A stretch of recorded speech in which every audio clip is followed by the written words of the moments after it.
on voit pour l'image derrière moi et mon super t-shirt, je suis un mec assez timide. Et surtout qui manque complètement de confiance en moi. Donc quand on m'a proposé de venir ici à l'ICAM devant 200 personnes pour parler de mes voyages, je me suis dit nickel.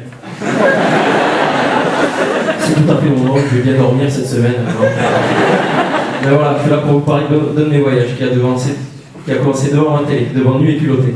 Non, c'est deux ingénieurs de l'INSA qui partent à poil d'un endroit paumé en France pour se retrouver en Islande après avoir fait de l'avion stop.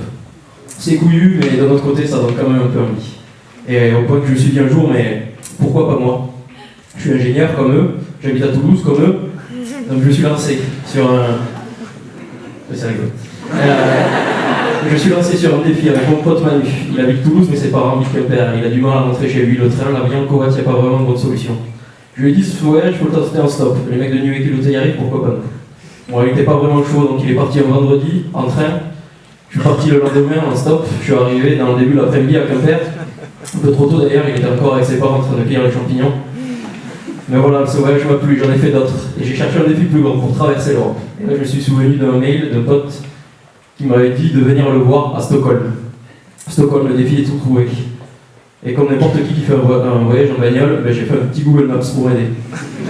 Donc c'est assez clair, 27 heures de route, plus de 2700 km. Évidemment, Stockholm, c'est pas la porte à côté. Donc je me suis fait quelques petites étapes. Et surtout, j'avais une mer à traverser. Et ça, on verra comment. Donc, me voilà parti, un samedi matin, à Ramonville.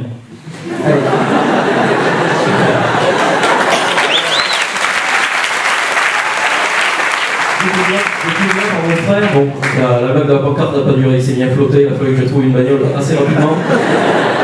Une voiture qui m'a fait faire 10 km, c'est peu, mais c'est ceux qui m'ont fait sortir de Toulouse et de ma zone de confort. Ma zone de confort, ma timidité, mon manque de confiance en moi, il faut en parler. J'ai dû braver ça, notamment ici à Gamsheim, où j'ai hésité pendant une demi-heure avant de sonner sur l'interphone pour que le contremaître m'ouvre les portes de l'écluse. Et après une demi-heure d'hésitation, le mec me répond oui, pas de souci, entre. Donc j'ai testé pour la première fois le bateau stop, un échec cuisant. J'étais 3 heures, j'ai attendu 3 heures sur le ponton pour voir 3 bateaux et autant de refus avant que le contremaître suivant me demande poliment de sortir. Et ça a commencé des heures de galère, j'ai eu du mal à retrouver ma route, je me suis retrouvé sur une aire de repos vide avec juste 10 camions immatriculés en Europe de l'Est, j'ai flippé. Je m'en suis sorti de là grâce à une voiture d'un mec qui venait faire sa sieste et j'ai toqué au carreau pour qu'il me sorte de là. Et derrière, j'ai peut-être passé mon meilleur moment en voiture, Stacy et Cory, 2 Américains qui m'ont fait passer la frontière franco-allemande. C'était la première fois de ma vie que je faisais du stop à l'étranger.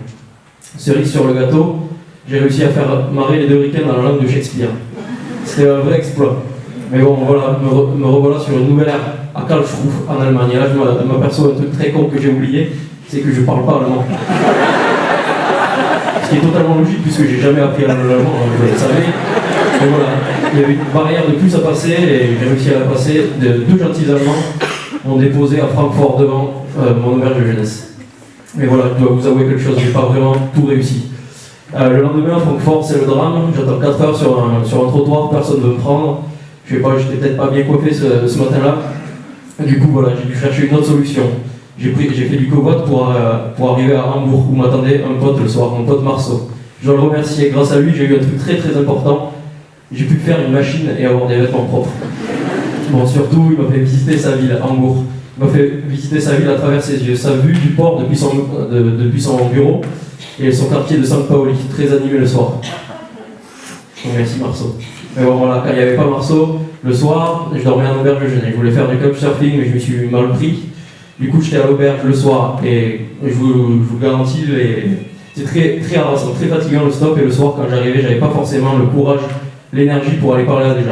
Souvent, je me suis retrouvé seul le soir à visiter les villes. Ça a été ma façon de visiter. Là aussi, à Copenhague, l'Office du tourisme avait organisé une scène avec des sièges pour que les locaux et les visiteurs se rencontrent et parlent de la ville. Moi, personne n'était assis, du coup, je me suis dit, bon, je vais faire pareil que tout le monde, je vais pas aller m'asseoir. Et du coup, là, j'ai parlé à personne ce jour-là. Mais... je le regrette un peu, mais ça a été ma façon. Bon, il n'a pas été noir, même là, j'ai fait des belles rencontres en voiture et surtout, j'ai pu prendre le ferry.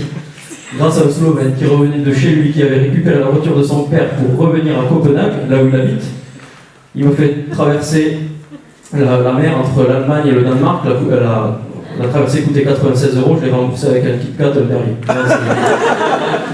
Et voilà, je suis arrivé du coup le surlendemain à Stockholm. Après 6 jours de voyage, plus 2 jours de visite à Hambourg et à Copenhague.